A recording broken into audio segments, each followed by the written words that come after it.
Let's right now talk about NATO. I mean, Boris Johnson, wow, a very, very busy agenda he's had lately with the G7 summit, deciding on curtailing all of our freedoms for another 4 weeks. I mean, being a totalitarian dictator does use up an awful lot of your spare time, but he managed to squeeze in that dinner with the Australian Prime Minister.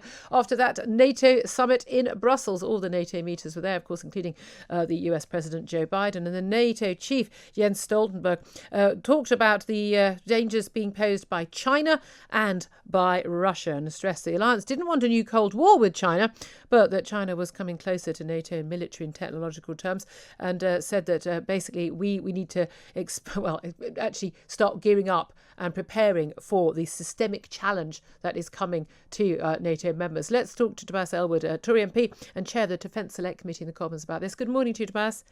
Good morning to you. There's no doubt. I mean, there are serious big issues ahead with both China and Russia. Let's take both of those in turn. China in particular, there have been some communiques about China's behaviour in terms of human rights and freedoms. A bit rich coming from the West that have locked up their populations over the last year, but we'll let that go for now. But China is sort of hitting back at this, but there's no doubt at all there has been a real wake-up call about the threat that China is posing to us militarily, tech-wise, cyber warfare-wise, and in space. Yep, you're absolutely right. We are in a very fast-changing world, and I think the Prime Minister to be congratulated for hosting that event in the G7 summit down in Cornwall. Well done to Cornwall too. But this was all about the West coming together. We've been a little risk-averse over the last 10 years. We've actually given space for our adversaries and competitors to advance their own agendas. And with Joe Biden taking a very different approach as well, we're now seeing the West return with a little bit of vigor. So the purpose of the summit was really to say, look at these international problems. We now need to point in the same direction. But we have an attitude towards China. We don't have a strategy. And this is where NATO is now coming in to say, look where things are going. We need to update our rules. We could have a cyber attack from either Russia or China. There aren't really the international rules or organizations to go to actually hold them to account. Yeah. So I'm pleased to see the leadership from the United States and Britain. There's a long way to go in recognizing just how this technological revolution affects everything we do, our interconnectivity, our security, our economy, our democracy, our privacy. It's all open to attack, and the rules aren't in place really to hold competitors in place. No, I mean, this fascinating thing, though, is that, until even questions were raised about Huawei, and obviously a lot more concerns raised after we've had the COVID pandemic, there seem to be an awful lot of people in government and in business and in academia quite happy to welcome the Chinese in. I mean, in terms of technology, in terms of having an input into our power stations, our ability to communicate with each other, in terms of 5G and the like. It does seem extraordinary because, look, Russia, we know Russia is an enemy state, but China is certainly, at bare minimum, a hostile state in terms of the cyber warfare, and certainly in terms of the values that they hold, and in terms of the threat that they pose. They are far more serious. Yeah, I remember that scene in the very first Bond film with Daniel Craig, where he meets the new Q, I think, in an art gallery, and says, you're too young to be able to work as Q.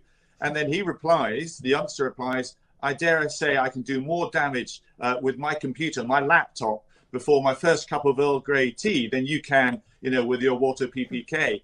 And that actually summarizes how the character of conflicts has changed. Yeah. You don't need mighty militaries anymore to harm democracies. A cyber attack, a well-targeted cyber attack, can, by a state actor or indeed a non-state actor, can absolutely devastate an economy, bring things to a closure. We've had attacks on Parliament, on the NHS and so forth. Georgia was a massive attack by the Russians, and indeed in Estonia as well. We're just having a taster, I think, about where actual conflict is going. Direct cyber attacks, impact in space as well. We've barely begun to appreciate how, let's say, taking out our satellites, the GPS systems, would bring our world to an absolute halt.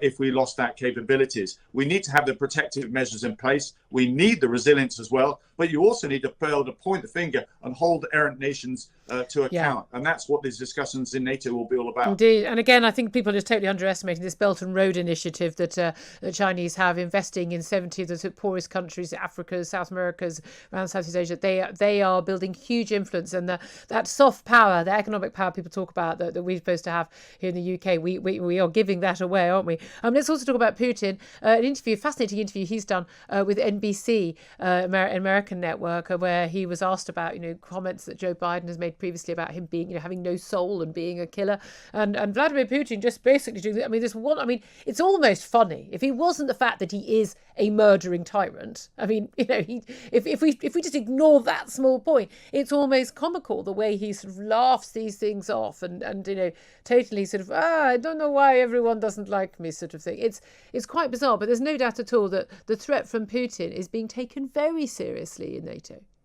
It is. It's seen as an acute threat. It's seen very differently to China. You absolutely described China. This is going to be China's century, and how we adapt ourselves to China over the next 5 years will actually dictate, I think, we've already done it. We've adopted lockdown totalitarian policies, Tobias. We've got loads in common with China now. Well, I'm not going to get dragged into that. The bigger point is the power of China, the might of China, militarily, economically, technologically, is something that we've yet to address and understand and ensure that we can work with.